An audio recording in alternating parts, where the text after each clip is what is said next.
elle va avoir un contrat avec un gros éditeur jeunesse. Ça a pris des semaines, les négociations, pour arriver à la valoir, à combien elle allait toucher, à attendre que le roman soit lu vraiment par tout le monde, que tout le monde se mette d'accord. Elle les a relancés plusieurs fois. Ils ont fait deux ou trois conférences en visio. Même quand on est édité et qu'on a un peu de succès, il y a tout ça, il y a tout ce travail de préparation. La lecture des contrats qu'on t'envoie. Ah oui, c'est vrai. Ça, des chiffrages. Il faut prendre le temps. Moi j'ai un contrat. Est-ce que tu connais parce que je comprends pas ce qu'il dit dans cette clause-là. Tu es obligé de tout éplucher. Et ça, c'est de l'administratif. Les artistes-auteurs sont-ils protégés contre le risque d'accident du travail? Cette question primordiale mérite avant tout quelques définitions. Est considéré comme accident du travail l'accident survenu par le fait ou à l'occasion du travail à toute personne salariée ou travaillant à quelque titre ou en quelque lieu que ce soit pour un ou plusieurs employeurs ou chefs d'entreprise. On y intègre également les accidents de trajet, c'est-à-dire les allers-retours entre la résidence et le lieu où le travailleur se rend de façon habituelle, ou le lieu de travail et le lieu où le travailleur prend habituellement ses repas. À première vue, puisque le régime des artistes-auteurs est rattaché au régime général, on pourrait penser qu'ils bénéficient de la même protection sociale que les salariés. Et pourtant, les artistes-auteurs ne sont pas protégés contre le risque d'accident du travail. En effet, l'article L382-3 du Code de la Sécurité sociale dispose que les revenus tirés de leurs activités d'auteur et d'autrice à titre principal ou accessoire sont assujettis aux cotisations de sécurité sociale, à l'exception de celles dues au titre des accidents du travail. Leurs frais de santé seront pris en charge, mais ils ne recevront aucune indemnité journalière. Ils peuvent cependant souscrire à une assurance volontaire individuelle pour être protégés en cas d'accident du travail. En ce sens, l'article L743-1 du Code de la Sécurité sociale prévoit que la faculté de s'assurer volontairement contre les accidents du travail est accordée aux personnes qui n'en bénéficient pas. Dans ce cas, la cotisation est à la charge de l'auteur ou de l'autrice. Ils pourront s'adresser à la CPAM pour demander cette assurance volontaire contre ce risque professionnel. Il reste néanmoins encore une difficulté, celle de concilier l'avènement de cet accident avec les engagements contractuels que les auteurs et autrices auraient pris envers un diffuseur, comme par exemple être présent à un salon, rendre un manuscrit dans les délais, ou encore participer à une séance de dédicace. Théoriquement, le non-respect des obligations issues du contrat peut conduire à l'engagement de la responsabilité contractuelle des auteurs et autrices. Nous voyons par exemple dans ce contrat classique que passé le délai de remise du manuscrit, le contrat pourrait être résolu et l'auteur obligé de restituer les avances reçues.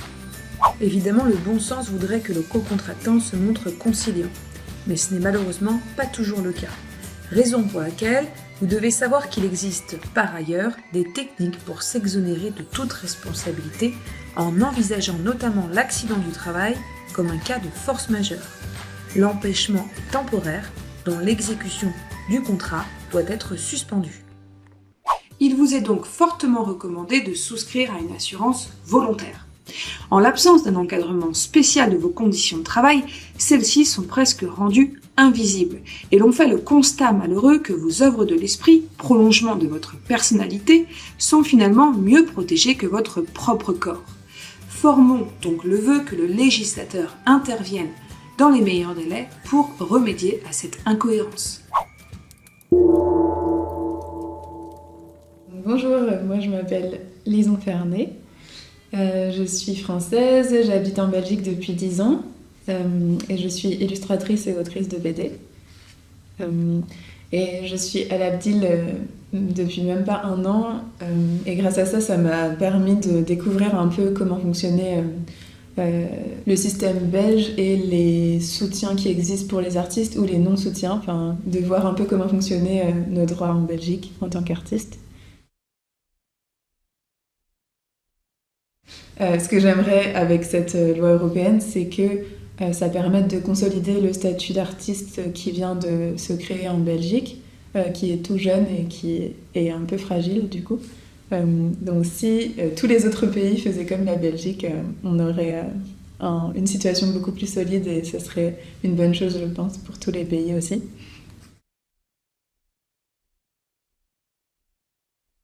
En Belgique, c'est une bonne avancée, je trouve, mais il y a encore beaucoup de choses à améliorer. Après, c'est vrai que grâce à ces avancées, on peut quand même avoir une certaine sécurité en tant qu'artiste et notamment, oui, avoir plus de visibilité, être mieux dans son travail et avoir une meilleure, en fait, une meilleure sécurité tout simplement. Mais c'est vrai que c'est le tout début, la réforme qui est passée va être évaluée bientôt, donc en fait on n'est pas sûr du tout qu'elle soit maintenue. C'est un petit peu flippant parce que ça peut s'arrêter à tout moment en fait selon le gouvernement qui va arriver, etc. Donc vraiment notre but c'est de renforcer ça au maximum pour que ça puisse durer pour ensuite les personnes qui arrivent après nous, quoi.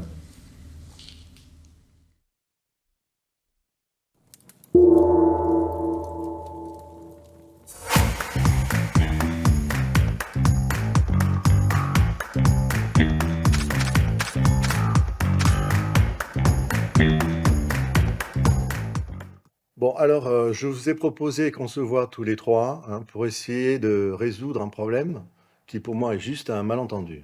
Un malentendu? Tu plaisantes?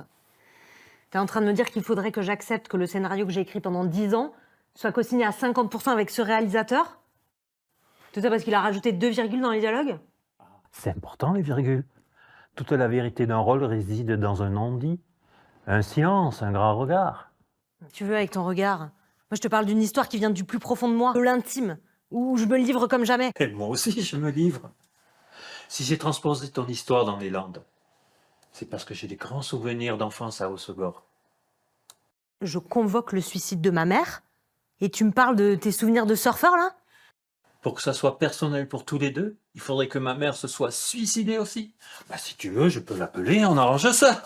Oh, personne n'appelle, personne à se suicider, là. On se calme. Mathilde, rassieds-toi, s'il te plaît. Hein? Tu me connais bien, Mathilde, ça fait 10 ans qu'on bosse ensemble. Tu sais que je dis les choses pour le bien de tout le monde, tel que je le pense. Ok? Donc je te propose la chose suivante. Soit tu prends 50% du scénario pour un film qui certainement va avoir du succès au box-office l'année prochaine. Ou alors soit tu prends 100% du scénario pour un film qui ne se fera pas. Ah ben voilà, je savais qu'on allait arriver à un arrangement.